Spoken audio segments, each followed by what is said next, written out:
ایک بادشاہ نے اپنے سب سے قابل وزیر کو کہا کہ اس کی مملکت میں سے 4 احمق ترین لوگوں کو 1 مہینے میں تلاش کر کے اس کے حضور پیش کیا جائے۔ 1 مہینے کی جدوجہد کے بعد وزیر نے صرف 2 احمقوں کو پیش کیا۔ بادشاہ نے ناراضگی کا اظہار کرتے ہوئے کہا کہ میں نے تو 4 احمقوں کو پیش کرنے کا کہا تھا۔ وزیر نے کہا مہاراج، مجھے ایک ایک کر کے احمقوں کو پیش کرنے کی اجازت دی جائے۔ وزیر نے پہلا احمق پیش کرتے ہوئے کہا کہ یہ بڑا احمق اس لیے ہے کہ بیل گاڑی میں سوار ہونے کے باوجود اس نے سامان اپنے سر اٹھایا ہوا ہے۔ دوسرے احمق کو پیش کرتے ہوئے کہا، اس شخص کے گھر کے چھت پر بیج پڑے تھے، ان بیجوں کی وجہ سے چھت پر گھاس اگ گئی۔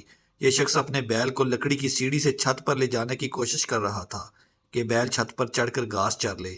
وزیر نے کہا مہاراج، بطور وزیر مجھے اہم امور سلطنت چلانے تھے، مگر میں نے 1 مہینہ احمقوں کی تلاش میں ضائع کیا اور صرف 2 احمق تلاش کیے، اس لیے تیسرا احمق میں خود ہوں۔ وزیر نے ذرا سا توقف کیا تو بادشاہ چلایا کہ چوتھا احمق کون ہے؟ وزیر نے عرض کیا مہاراج، جان کی امان پاؤں تو عرض کروں۔ بادشاہ نے کہا کہ کہو، تمہیں کچھ نہیں کہا جائے گا۔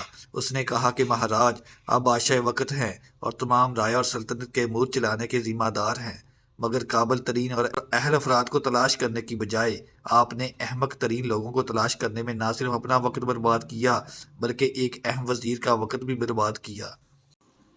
لہٰذا چوتھے احمق آپ ہیں۔